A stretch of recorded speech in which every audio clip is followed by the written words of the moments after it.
Hi అండి. అందరూ ఎలా ఉన్నారు? ఏం చేస్తున్నారు? నేనైతే చాలా బాగున్నాను.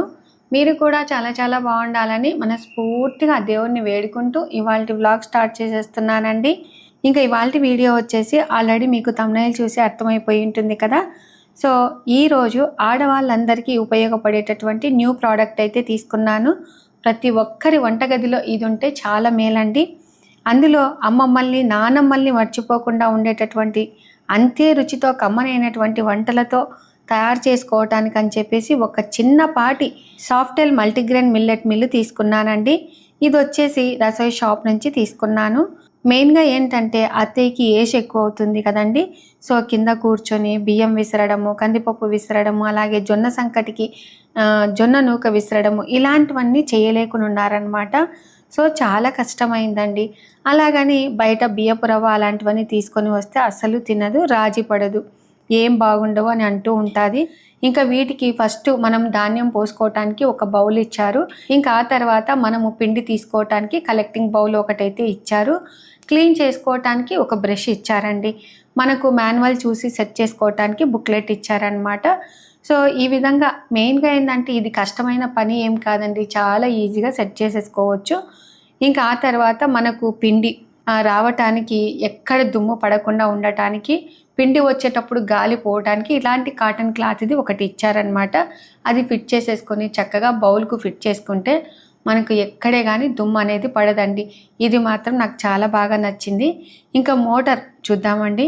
ఇది వెయిట్ వచ్చేసి 12 కేజీలు ఉంటుందన్నమాట. ఎవరైనా ఎత్తొచ్చు, దించొచ్చు. మనము మిక్సీ ఎలాగ పెట్టుకుంటామో అలాగనే పెట్టుకోవచ్చండి. అందులో మెయిన్గా ఏంటంటే గిర్నీకి పోవడానికి చాలామంది అవస్థలు పడుతూ ఉన్నారండి. ఇంకా టౌన్లలో మనకు కొంతమందికి అవకాశం ఉంటుంది, కొంతమందికి అవకాశం ఉండదు. కొంతమందికి అన్ని ధాన్యాలు ఉంటాయి, పిల్లు దొరకవు. కొంతమందికి ఏంటంటే అసలు ఏ ఓపిక లేక షాపులలో తెచ్చుకుంటూ ఉంటారు. అవి మనం చేసుకుంటే అసలు ఏమి రుచి ఉండవు, కొన్ని వాటిలలో పురుగులు కూడా ఉంటాయి అని చెప్పేసి ఈ న్యూ ప్రోడక్ట్ అయితే తీసుకున్నానండి. ఇంకా వీటిలో మెయిన్గా ఏంటంటే పిండిని విసరడానికి 6 ఇంచుల పరిమాణం గల 2 రాళ్ళు అయితే ఇచ్చారండి. ఇందులో ఈ పై పార్ట్ కూడా ఫిట్ చేసుకోవడం కూడా చాలా ఈజీ అండి. ఇట్లా సైడ్కి క్లిప్పులు ఇచ్చుంటారు. ఇట్లా తీసేసి జస్ట్ మళ్ళీ అట్లాగనే పెట్టేస్తే టక్కని శబ్దం వస్తుందన్నమాట. ఇంకా ఇప్పుడు చూడండి అటాచ్మెంట్ అసలు చాలా ఈజీగా మనం ఫిట్ చేసుకోవచ్చు అనమాట. ఇంకా ఇలా చేసుకున్న తర్వాత మనకు ఒక నాబ్ ఇచ్చింటారండి. ఇది మనం అడ్జస్ట్మెంట్ చేసుకోవాలి. మనకు సన్నగా నూక రావాలన్నా, మెత్తగా రావాలన్నా, కొంచెం లావుగా రావాలన్నా, బరకగా రావాలన్నా ఇలా దాన్ని బట్టించి మనం సెట్ చేసుకోవడానికి ఒక నాబ్ అయితే ఇచ్చారండి. సో ఇంకా వాటితో పాటుగా ఒక క్యాప్ ఇచ్చారనమాట. పని అంతా అయిపోయిన తర్వాత నీట్గా క్లీన్ చేసేసుకొని మనం మూత పెట్టేసుకున్నామనుకో అందులోకి సన్నవి పురుగులు కానీ ఏవి పోవు. ఇంకా ఆ తర్వాత మనకు బౌల్ ఇచ్చారు కదండి, కలెక్టింగ్ బౌలు. అసలు చాలా మందంగా చాలా బాగుంది. వాటికి ఒక మూత ఇచ్చారు. ఇంకా ఇప్పుడు మనకు పిండి పడటానికి ఈ విధంగా క్లాత్ ఇచ్చారండి. సో పక్కకు అంతా పోయి పొడి అంతా రాలుతుంది, డస్ట్ ఉంటుంది అని చెప్పేసి ఈ విధంగా సెట్ చేశారనమాట. అందుకే మనకు జున్ను పట్టుకున్నా కూడా మనకు దుమ్ము అనేది ఉండదండి. ఈ విధంగా చిన్నపాటి జున్ను అయినా కూడా ఇలాగా సెట్ చేశారనమాట. ఇంకా మనకు పైన ధాన్యం పోసుకోవడానికి ఒక బౌల్ ఇచ్చారని చెప్పాను కదా, వాటికి కూడా ఒక మూత ఇచ్చారండి. చక్కగా ధాన్యం పోసేసిన తర్వాత మూత పెట్టేసి మన పనులు మనం హ్యాపీగా చేసేసుకోవచ్చండి. ఆ విధంగా సెట్ చేశారనమాట. ఇంకా మనము ఏదైనా కూడా కొత్త వస్తువు తీసుకున్నప్పుడు చక్కగా కొంచెం గంధము అలాగే బొట్టు పెట్టి ముక్కుంటే ఆ వస్తువు మంచిగా పనిచేస్తుందని చెప్పేసి మన నమ్మకం అన్నమాట. ఇంకా ఇందులో వచ్చేసి చిరుధాన్యాలు, ధాన్యాలు అలాగే మసాలాలకు అన్నీ పట్టుకోవచ్చు అనమాట. సో ఈరోజు నేను గోధుమలు, జొన్నలు, పెసలు, కారం ఉప్మాకు అని చెప్పేసి బియ్యము, కందిపప్పు ఇలాగా అన్నీ పోసి పెట్టుకున్నానంటే 5 రకాలైతే పోసి పెట్టుకున్నాను. మనము ఇది హీట్ దానంతకు అదే అయినా కూడా దానంతకు అదే ఆఫ్ అవుతుంది, దానంతకు అదే ఆన్ అవుతుందండి. ఆ ఫ్యూచర్ కూడా దీంట్లో చాలా బాగుందన్నమాట. సో ఇవన్నీ పెట్టేసుకున్నాను. మనం మెయిన్గా ఇలా ఆడించుకోవాలి అని అనుకునేటప్పుడు ధాన్యాలన్నిటిని అంటే జొన్నలు అయితేనేమి, గోధుమలు అయితేనేమి వీటన్నింటినీ కాసేపు ఎండలో ఎండబెట్టుకోవాలి. ఆ తర్వాత అందులో ఉన్నటువంటి రాళ్ళన్నింటినీ తీసేసుకోవాలండి. ఇంకా ఇప్పుడైతే నేనేం చేస్తున్నాను, గోధుమలు పోసేస్తూ ఉన్నాను. మనం ఎప్పుడైనా కూడా ఏ ధాన్యమైనా పొయ్యాలి అని అనుకుంటే ఫస్ట్ ఆన్ చేసిన తర్వాత మాత్రమే ధాన్యం పొయ్యాలండి.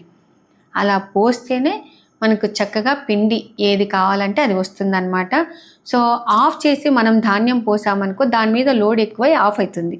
అలా కాకుండా ఆన్ చేసేసి కొంచెం ఆడుతూ ఉండంగానే కొంచెం కొంచెం పోసేసి ఆ తర్వాత మనకు ఇప్పుడు గోధుమలు ఉన్నాయి, అది చపాతీకి కాబట్టి మెత్తగా పట్టుకోవాలి కాబట్టి ఫైన్ అని పెట్టేసుకున్నాను ఇలాగనమాట. సో ఈ విధంగా మనకి ఏ రకం కావాలంటే ఆ రకం పిన్లు ఆడించుకోవచ్చు. బయట రకరకాల పిన్లు దొరుకుతాయండి, కానీ అప్పట్లో పూర్వకాలంలో మనకు విసిరాలలో ఎట్లాగా విసిరే వాళ్ళమో అదే విధంగానే దీంట్లో పిన్లు కానీ రవ్వలు కానీ అలాగా వస్తాయండి. మెయిన్గా ఇది స్టోన్ బేస్డ్ గ్రైండింగ్ ఉండటం వల్ల ఇందులో ఎలాంటి పోషకాలు అనేది పోవు. మనకు సహజమైనటువంటి రుచి చెడిపోకుండా తాజాగా పిండి తయారవుతుందండి. హీట్ ఉండటం వల్ల ఒక్కొక్కసారి పిండి పాడవుతుంది కదా, అలా కాకుండా మనకు విసిరాల్లో ఏ విధంగా విసిరితే పిండి కానీ నూకలు కానీ వస్తాయో అదే విధంగానే వస్తుందండి. ఇప్పుడు చూడండి గోధుమ పిండి పట్టడం అయిపోయిందనమాట. చక్కగా ఎక్కడే కానీ డస్ట్ అనేది ఉండదండి. ఈ కలెక్టింగ్ బౌల్లో చక్కగా ఆ క్లాత్ నుంచి వచ్చి ఇందులోనే పిండి పడుతుందండి. అత్తయ్య చూసి ఎంత బాగా పట్టింది ఇది. అసలు మనకు చపాతీలు చాలా స్మూత్గా ఉంటాయి. గోధుమలతో ఆడించినటువంటి గోధుమ పిండితో చపాతీలు చేసుకున్నా, పూరీలు చేసుకున్నా, పరోటా చేసుకున్నా, పుల్కా చేసుకున్నా చాలా బాగుంటాయి అన్నమాట. అత్తయ్య కూడా చాలా బాగా నచ్చిందండి. మెయిన్గా అత్తయ్యకి ఏంటంటే ఇసురాళ్ళల్లోనే ఇసురుకోవాలి అనేది ఒక మైండ్ సెట్ అనమాట. ఈ రాయిని చూడంగానే కొంచెం హ్యాపీగా ఫీల్ అయ్యారు. ఇంకా ఆ తర్వాత ఇంకొక విషయం ఏంటంటే ఇది క్లోజ్ ఓపెన్ అని ఉంటుందండి. క్లోజ్లో ఉండాలన్నమాట. ఉన్న తర్వాత మనం మోటార్ ఆన్ చేసేసుకొని ఆ తర్వాత ధాన్యం పోసేసి మనం ఏవి పోయాలనుకుంటున్నామో అవి పోసేసి ఆ తర్వాత ఇది కొంచెం ఓపెన్ చేసుకోవాలి. అంటే చిరుధాన్యాలు ఉంటాయి చూడండి, ఒక సజ్జలు అయితేనేమి రాగులు అయితేనేమి వీటన్నింటికి కొంచెం ఓపెన్ చేసుకున్నామనుకో చక్కగా మెత్తగా వస్తుంది. సో నేను ఇప్పుడు ఏం చేస్తూ ఉన్నాను, కారం ఉప్మాకి నాకు కొంచెం బరకగా కావాలి కాబట్టి కొంచెం ఎక్కువగానే ఓపెన్ చేశానండి. సో అక్కడ అది పెట్టేసాను, ఆడుతూ ఉంది. ఇక్కడ వంటగదిలోకి వచ్చి చపాతీ చేద్దామని చెప్పేసి ఈ చపాతీ పిండినే పిసికానండి. అసలు పిండి పట్టుకుంటే ఎంత స్మూత్గా ఉందంటే అంత స్మూత్గా ఉందండి. ఇంకా అప్పుడే మా మరిది గారు కాసరకాయలు తీసుకొని వచ్చారనమాట. పునీత ఊరికి వెళ్తుందని చెప్పేసి సరేలే ఎల్లిపాయ పొడి చేస్తే ఆ పిల్ల ఏమైనా కొంచెం ఊరికి తీసుకెళ్తాది కదా అని అనుకున్నాను, కానీ వద్దనిందండి. సో ఈ విధంగా ఫస్ట్ చేదు పోవడానికి అని చెప్పేసి కాసరకాయలని ఇలాగా వేయించి ఇంకా నూనెలో వేసేసిన తర్వాత యథాప్రకారంగా ఉప్పు కారం కొబ్బరి ఎల్లిపాయలు దంచి అట్లాగా చల్లితే అయిపోతుందన్నమాట. చూడండి కారం ఉప్మాకు ఇలాగా బరకగా ఇలాగా పట్టుకున్నాను. ఇంకా ఆ తర్వాత సద్దలు పడుతూ ఉన్నానండి. సద్దలకి కొంచెం ఓపెన్ చేసుకోవాలి. ఇంకా మనము నాబు దగ్గర మాత్రము మనకి కొంచెం బరకగా కావాలి కాబట్టి ఫైన్ కాకుండా కొంచెం రెండో చుక్క దగ్గరికి మనం పెట్టుకున్నామనుకో కొంచెం బరకగా వస్తుంది. మనకు సద్దపిండి ఏంటంటే బరకగా ఉందనుకో నూనెంకాయ చేసుకున్న వాటిలోకి సద్ద రొట్టెలు కరకరలాడేటట్టుగా ఉండాలి అంటే నూకగా పట్టుకోవాలి, అప్పుడే మనకు రొట్టెలు చాలా బాగుంటాయండి. ఇంకా ఇందులో పోసేసాను, ఇలాగా ఆడిస్తూ ఉన్నాను. మెయిన్గా మీకు ఇంకొక విషయం ఏంటంటే అంతా అయిపోయిన తర్వాత అది ఎక్కడ పిండి ఉండకుండా అట్లాగే ఆన్లో ఉంటుందండి. మొత్తం అంతా పిండి లోపలికి వచ్చిన పడిన తర్వాత ఆటోమేటిక్గా కట్ ఆఫ్ అవుతుంది. సో మనకు కరెంట్ కానీ ఎక్కడ చాలా తక్కువ అండి, ఎంత లేదన్నా కూడా మనకు ఒక యూనిట్ మాత్రమే కాలుతుంది. సో ఒక 5 రూపీస్ అనుకోండి. అదే బయట ఒక పడి ఆడించుకుంటే ఎంత వెంకటేసు, ఒక పడి 10 రూపాయలు. 10 రూపాయలు జొన్నలు ఒక పడి ఆడించుకుంటే 10 రూపాయలు. మనం చూడండి ఎంత మనకు current save plus money saving అనమాట. ఆ తర్వాత మళ్ళీ హీట్ అంతా తగ్గిన తర్వాత అదే ఆన్ అవుతుందండి. ఎంత లేదన్నా కూడా గంటకి మనము ఒక 10 కేజీల ధాన్యాలను అయితే పట్టుకోవచ్చండి. జొన్న మిషన్ పెడదామమ్మా మనం కూడా. పెట్టొచ్చు. ఇప్పుడు ఉప్మా రవ్వలు గోధుమ రవ్వ గోధుమలతో చేసుకోవచ్చు కదా. ఇంకా ఆ తర్వాత అత్తయ్యకి అయితే ఫస్ట్ పెట్టించానండి. టైం అయిందనమాట. చపాతీలు చెప్తూ ఉంది చాలా స్మూత్గా ఉన్నాయని. నేను మరుసటి రోజు కూడా చూశానండి తినడానికి, అసలు ఎంత స్మూత్గా ఉన్నాయంటే అంత స్మూత్గా ఉన్నాయన్నమాట. అమ్మ వాళ్ళు ఎప్పటి నుంచో ఇలాగనే చేసుకొని తింటారండి. Next set of Rayalaseema favourite జొన్నలు. తను రాయలసీమ కాదు కదా మీద, రాయచూరు జొన్నలు. రాయచూరు రాయలసీమలోనే ఉందా?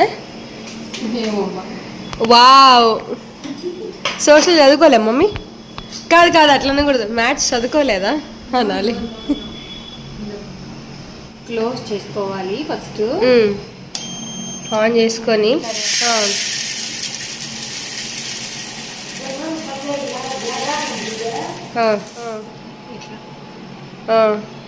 ఓకే. తర్వాత ఇక్కడ మనకు ఫైన్ కావాలి కాబట్టి మెత్తటి ఇక్కడంటే పూర్తి మెత్తగా కొంచెం. ఇంకా ఇక్కడ చూడండి జొన్నలు పోసేసానమాట. మనకు మెయిన్గా ఏంటంటే గిర్నీలలోకి వెళ్ళినామనుకోండి, ఒక్కొక్కసారి జొన్న పిండిలో సద్దపిండి కలవటము, సద్దపిండిలో శనగపిండి కలవటము ఇలా ఉంటాయన్నమాట. కానీ మనం గిర్నీకి వెళ్ళినప్పుడు కూడా ఫస్ట్ బియ్యపిండి, ఆ తర్వాత శనగపిండి, ఆ తర్వాత జొన్న పిండి, ఆ తర్వాత సద్దపిండి, ఇలాగా ఒక స్టెప్ బై స్టెప్గా ఆడించుకోవాలండి. అదేవిధంగానే మనకి ఈ జున్నులో కూడా స్టెప్ బై స్టెప్గా ఫస్ట్ మెత్తది, అందుకని నేను చెప్పేసి గోధుమలు వేసేసాను. ఆ తర్వాత కారం ఉప్మాకి బియ్యము అలాగే కందిపప్పు అలా కలిపి, అంటే అది కొలత వచ్చేసి కారం ఉప్మాకి 4 బియ్యం అయితే కందిపప్పు 1 అండి, అలాగా కలిపేసి చక్కగా ఆడిచ్చేసాను. ఆ తర్వాత సద్దలు మామూలుగా కొంచెం బరకగా ఆడిచ్చాను. ఇంకా ఇప్పుడు జొన్న పిండి మాత్రం చాలా మెత్తగా ఆడించుకున్నానండి. మనకు జొన్న పిండి మెత్తగా ఉంటేనే మనకు రొట్టెలు అనేది బాగా పొంగుతాయి అన్నమాట. ఒకవేళ కొంతమంది కరకరలాడాలి అని అనుకుంటే కొంచెం బరకగా పట్టుకున్నా కూడా సరిపోతుంది. చూడండి, మనము పిండి తీసుకునేటప్పుడు సైడ్లకు అంతా ఇలాగా అనుకోవాలన్నమాట. లోపల కొంచెం అంటే క్లాత్లో ఉంటుందండి, అంతా అనేసుకొని బౌల్ని ఇలాగా అనేసి చూడండి ఎంత బాగా మెత్తగా ఆడించుకున్నానో. మీకు బాగా రొట్టెలు కరకరలాడాలి అంటే కొంచెం బరకగా ఆడించుకోండి. చూసారు కదండి, పిండ్లన్నీ ఇలాగా పట్టేసుకున్నాను అనమాట. సో మా ఇంట్లో స్పెషల్గా కారం ఉప్మా ఎక్కువ చేసుకుంటాం కాబట్టి ఈసారి బియ్య పిండి పట్టకుండా ఇలాగా కారం ఉప్మాకు కొంచెం రవ్వగా ఇలాగ పట్టేశాను. ఇంకా ఆ తర్వాత సద్ద రొట్టెకు మనకు మామూలుగా తెలుసు కదండి, గుత్తొంకాయ కర్రీ సద్ద రొట్టె చేసుకుంటే కొంచెం బరకగా ఉండాలన్నమాట. అప్పుడు ఈ సద్ద రొట్టెలు అనేది మనకు కరకరలాడుతూ వస్తాయి అన్నమాట. ఇంకా ఆ తర్వాత ఇది వచ్చేసి జొన్న పిండి, మాకు స్పెషల్ కదండి జొన్న రొట్టెలు, రోజు చేసుకుంటూ ఉంటాం కాబట్టి ఈ జొన్న పిండి చాలా మెత్తగా పట్టుకున్నాను. ఇంకా ఆ తర్వాత గోధుమ పిండి ఇలాగ పట్టేసుకున్నాను. ఈ మిషన్ పడుతూ ఉండగానే చపాతీలు కూడా చేసుకున్నాము. ఆల్రెడీ కాసరకాయ కర్రీ కూడా చేశాను, తిన్నాము. చాలా బాగా స్మూత్గా ఉన్నాయండి. అసలు కొన్న వాటికన్నా మన చేతితో గోధుమలు కడిగైనా ఆరబోసుకోవచ్చు, లేదు అంటే గాన మంచిగా గోధుమలు తెచ్చుకొని ఇలాగ పోసేసుకొని గోధుమ పిండి ఆడించుకోవచ్చు. అంతేకాకుండా ఇది మనకి ఈజీగా వాడుకోవచ్చు. ప్లస్ మనం ఏదన్నా పిండి అనేది వేస్తే అదంతా గ్రైండ్ అయిన తర్వాత దీంట్లోకి వచ్చేస్తుంది కదా, అప్పుడు స్టాప్ అయిపోతుంది. సో ఆటో స్టాప్ ఫీచర్ ఉంది, ఆటో క్లీన్ ఫీచర్ ఉంది. ప్లస్ ఇలా మనకి క్లాత్ అనేది రావడం వల్ల డస్ట్ అనేది బయటికి రాదు. ఇప్పుడు మనం బయట జొన్న మిషన్లలో చూస్తే పక్కన అంతా డస్ట్ పడుతుంటది కదా, ఇప్పుడు మనం ఇంట్లో కాబట్టి ఇలా ఉంది అనుకోండి, మనకి డస్ట్ అనేది పక్కకి రాదు. అవును, సో నో డస్ట్. అలాగే చాలా మంది ఏమనుకుంటుంటారంటే మనం పట్టుకునే కొంచెం పిండికి ఇండ్లంతా పొడి రాల్చుకోవాలని అని అట్లా అనుకుంటారు. కానీ ఇందులో మాత్రం డస్ట్ అనేది బయటికి రాదండి. మనం కలిపెట్టినది ఒక చేతికి తప్ప ఇంకా బయటికి అనేది డస్ట్ అనేది పడదు. సో ఇది మాత్రం నాకైతే చాలా బాగా యూజ్ అయింది. వాళ్ళు ఇచ్చిన బౌల్ అయితేనేమి, పోసుకోవటానికి ఇలాంటిది అయితేనేమి, అలాగే ఎవరైనా కూడా తెలియని వాళ్ళైనా కూడా గ్రైండ్ చేసుకోవచ్చు. మీకు ఇంకా క్లీనింగ్ విషయంలో అసలు ఎలాంటి ఢోకా లేదండి, అసలు క్లీన్ చేసుకోవాల్సిన అవసరమే లేదనమాట. ఇది ఏంటంటే మనకు ఆటో క్లీన్ ఫీచర్ ఉంది కాబట్టి కొంచెం సేపు ఆడిన తర్వాత లోపల ఎక్కడే కానీ పిండి అనేది ఉండదండి. ఒకవేళ మనం క్లీన్ చేసుకోవాలి అనుకుంటే మనకు ఒక బ్రష్ ఉంటుందన్నమాట. సో వాళ్ళు ఇచ్చిన బ్రష్తోనే అట్లాగా దులిపేస్తే సరిపోతుందండి. మనకి పని అనేది ఉండదన్నమాట. కరెంటు తక్కువగా కాలుతుంది కాబట్టి నాకైతే చాలా మంచిగా అనిపించింది. అందులో మెయిన్గా ఏంటంటే బయట కొనేటటువంటి మసాలాలు ఉన్నాయి చూడండి, ఒక పసుపు అయితేనేమి, ధనియాల పొడి అయితేనేమి, కారం అయితేనేమి, వీటన్నింటిలో రసాయనాలు కలిసే అవకాశం ఉందండి.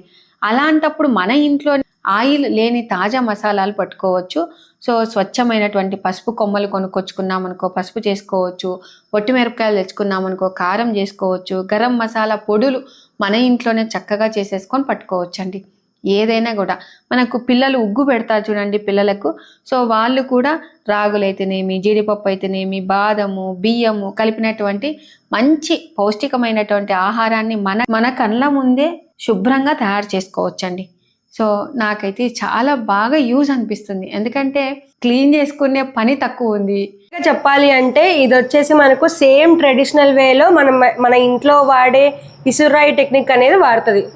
ఇసురాయి వచ్చేసి స్టోన్ గ్రైండింగ్ కదా, సేమ్ ఇది కూడా స్టోన్ గ్రైండింగ్ టెక్నిక్. సో ఇప్పుడు మీరు ఏదన్నా బియ్యం రవ్వ చేసుకుంటున్నారు అనుకోండి, ఇసురాయిలో ఎక్కువ బియ్యం వేస్తే మీకు ఎట్లా వస్తుంది, బరక వస్తుంది. అవును. సో సేమ్ ఇక్కడ ఇది ఫుల్ ఓపెన్ చేసేసారు అనుకోండి, సో ఎక్కువ బియ్యం పడతాయి. అవును. సో ఎక్కువ బియ్యం పడేసరికి బరక వస్తుంది మనకి. Yes correct. మీకు ఒకవేళ మెత్తగా కావాలి అనుకోండి, చిన్నగా పెట్టేసి ఇక్కడ ఫైన్ పెట్టేసుకోవాలి. ఇక్కడ ఫైన్ పెట్టేసుకుంటే మెత్తగా వచ్చేస్తుంది. ఇది వచ్చేసి మీరు బయట గిన్నె పట్టించుకోవచ్చు కదా అలా అనొచ్చు మీరు. ఓకే. కానీ మా జేజు మాత్రం ఇన్ని రోజులు నూక ఇసిరితేనే బియ్యము అదే ఉప్మా అనేది బియ్యపు నూక వచ్చింది. ఆ నూకతో చాలా సార్లు ఉప్మా చేసి చూపించాను. చాలా మంది కూడా ఇది బాగుంటుందండి, బ్రాహ్మణ వంటలండి, వైశాస్ వంటలండి అని చాలా మంది కూడా కామెంట్ చేశారనమాట. ఈ నడుమ ఏజ్ వస్తుంది కాబట్టి మా అత్తమ్మ ఇసరలేకుండా ఉందండి, కాబట్టి మంచి సొల్యూషన్ ఇదైతే నేను ఎంచుకొని తెప్పించుకున్నాను అనమాట. సో అదే టెక్నిక్, ట్రెడిషనల్ వే ఇసురాయి టెక్నిక్, స్టోన్ గ్రైండింగ్ టెక్నిక్లో ఉన్న ఈ మల్టీగ్రెయిన్ ఫ్లోర్ మిల్ని రసోయి షాప్ నుంచి అయితే తెప్పించుకున్నాము. సో వీటి డీటెయిల్స్ అన్ని డిస్క్రిప్షన్లో ఇస్తున్నాను, తప్పకుండా చెక్అవుట్ చేయండి. ఇది వచ్చేసి ఇంత ఉంది కదండి మెషిన్. అవును. కానీ నేను కూడా ఎత్తచ్చు, అది 12 kgs ఉంది. అవును. నేను కూడా ఫస్ట్ ఏమనుకుంటున్నా అంటే రాయిది వచ్చింది కదా, ఎంత వెయిట్ ఉంటుందో ఏమనుకున్నాను, కానీ వెయిట్లెస్, కరెంటు బిల్లు తక్కువ. సో ట్రెడిషనల్గా మనం విసురుకున్నట్టుగా ఉంటుంది, టేస్టీగా ఉంటాయి అన్నీ. ఇంకా లాస్ట్లో పెసలు వేసేసి పెసరపిండి పట్టుకుంటున్నానండి.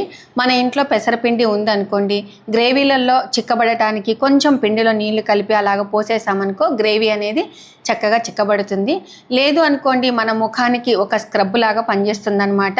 అందులో పాలు కానీ తేనె కానీ లేకపోతే పెరుగు కానీ కలుపుకొని ముఖానికి రాసుకొని ఆరిన తర్వాత కడిగేయడం వల్ల మన ముఖం అనేది కాంతివంతంగా తయారవుతుంది.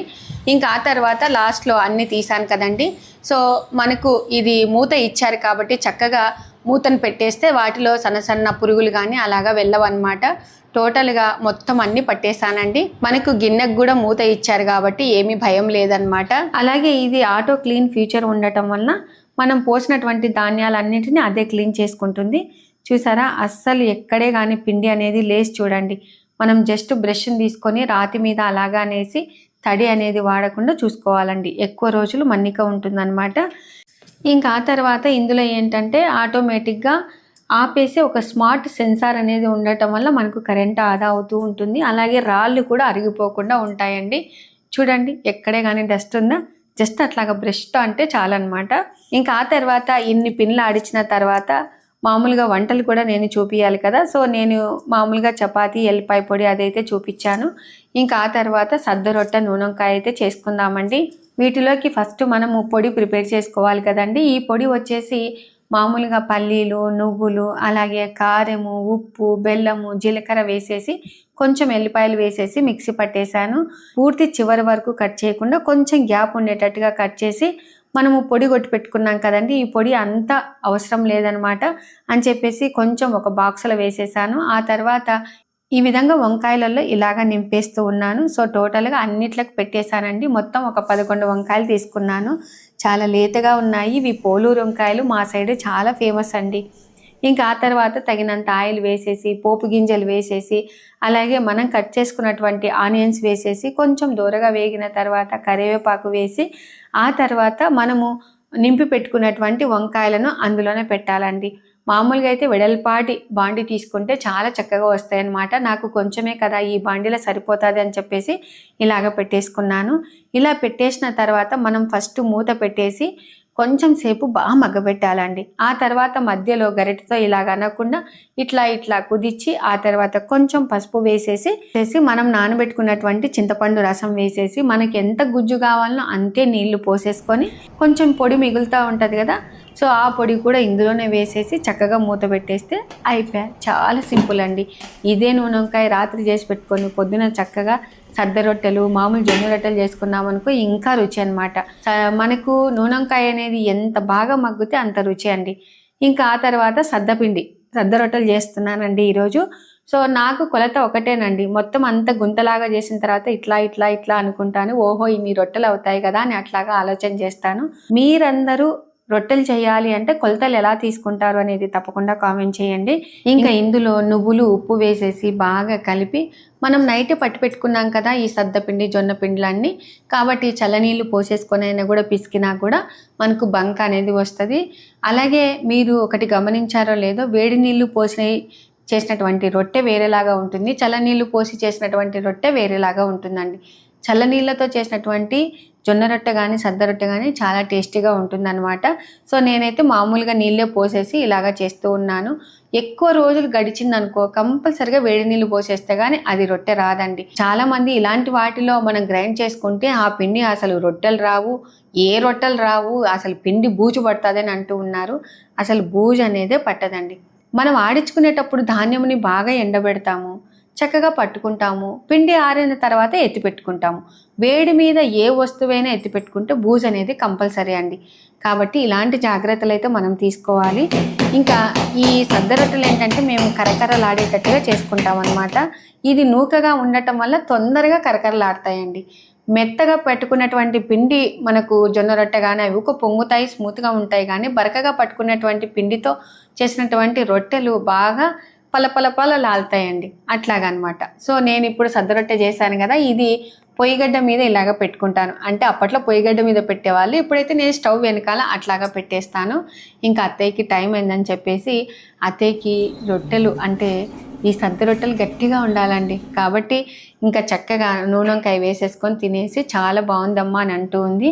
చూసారు కదండి, ప్రతి ఒక్కరి ఇంట్లో వంటింట్లో ఉండవలసినటువంటి ప్రోడక్ట్ అన్నమాట. మనము అమ్మమ్మల్ని నానమ్మల్ని మర్చిపోకుండా అంతే రుచితో వంటలు తయారు చేసుకోవచ్చు. సో మీకు అందరికీ నచ్చుతుందనే ఉద్దేశంతో ఇవాళ వీడియో షేర్ చేశానండి. ఇవాళ వీడియో మీకు నచ్చినట్లయితే లైక్ చేయండి, షేర్ చేయండి, సబ్స్క్రైబ్ చేయండి. Thank you for watching. Bye అండి.